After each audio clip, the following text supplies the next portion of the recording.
we had a bunch of brainiacs on our judging board for Google Science Fair, and one of them was a materials scientist.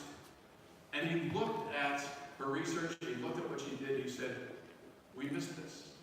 If you had asked a graduate student if this would have worked, they would have said no, and they would have gone on some other avenue of research. And so this is what happens when you fall in love with problems, and when you have no friction between you and the problem you're trying to solve. Unfortunately, we often do have friction between us and the problems that we're trying to solve. So, what's the mentality? What's the mindset that you would want within your organization? Well, problem solving is necessary but not sufficient on its own. So there's actually 4 characteristics that I talk about. And I've written a bunch of this. You can see articles that I've posted on LinkedIn and on Medium. But I would call it PACE. I talk a lot about the pace of change, so let's talk about PACE as a mindset. So first off, problem solvers.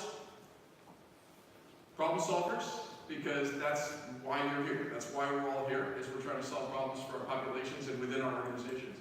Adaptive, because that pace of change, that exponential pace of change that I was talking about, it's not going to slow down at all. Creative, because that's what's going to keep us ahead of robots and software. I'll talk about that in just a second. And then finally, entrepreneurial in our thinking. So PACE. Problem solvers who are adaptive, creative, and entrepreneurial. This is the mindset that we need within our organizations. This is the mindset that we need to become more exponential organizations. This is the mindset that we need to promote as we're trying to solve the problems within our organizations and for our populations. So, talked about mindset, let's talk about skill set. I'm not going to break down all the details around skills, but basically, let's back up and say, what is work in the first place? So if we're talking about the future of work, we're talking about how work is changing, how exponential technologies are dramatically transforming our organizations. Work is basically only 3 things. It's a problem to be solved, whether it's that dirty floor, it's a complex, wicked problem for one of your populations. We perform tasks using our skills. So, our skills to perform tasks to solve problems. That's it. That's what work is. Now, work spiritually is actually the channeling of human energies, but mechanically, we use our skills to solve problems, to perform tasks and solve problems. That's kind of it. Now, unfortunately, within our organizations, what we do is we tend to sort of layer things up. We add a bunch of tasks, which we call processes, and we tend to pour glue over our processes because we fall in love with them.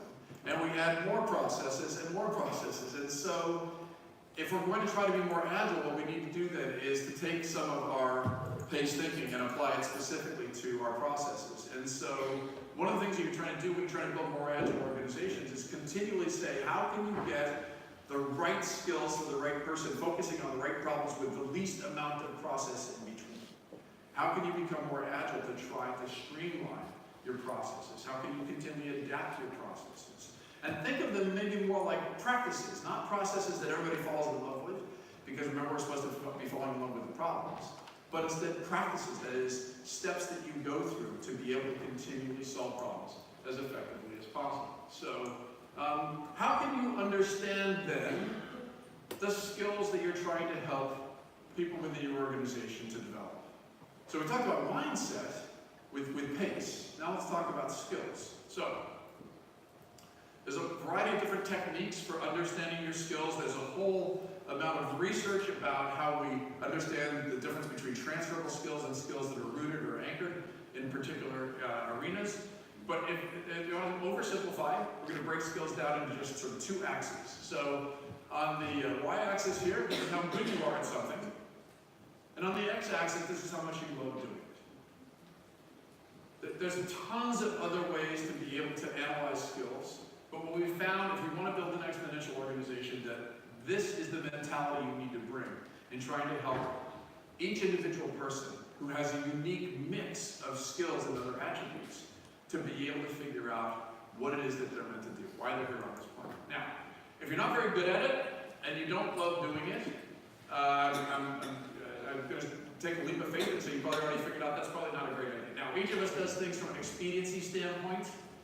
My first job when I barely escaped high school was to make 2 piles of paper out of one and send faxes. Has anybody seen a fax recently? So that's always I sort of judge the age of the audience. If you're good at it, really good at it, but you still don't love doing it, okay, again, we do things for expediency's sake, but chances are really good that's not something you're going to have high motivation for. That's not the kind of problems that you're most going to want to solve. Now, you love doing it, you love using this skill, you love solving these particular kinds of problems. All right, now we're getting in the right area, right? And so we're trial and error machines. When you were born, nobody gave you the user manual of you. You don't know what your skills are. Nobody told you. You had to become a trial and error machine. You continually, we don't call it trial and success, we call it trial and error. You keep on making mistakes, taking risks, making mistakes, and eventually developing an idea of what skills you love to use.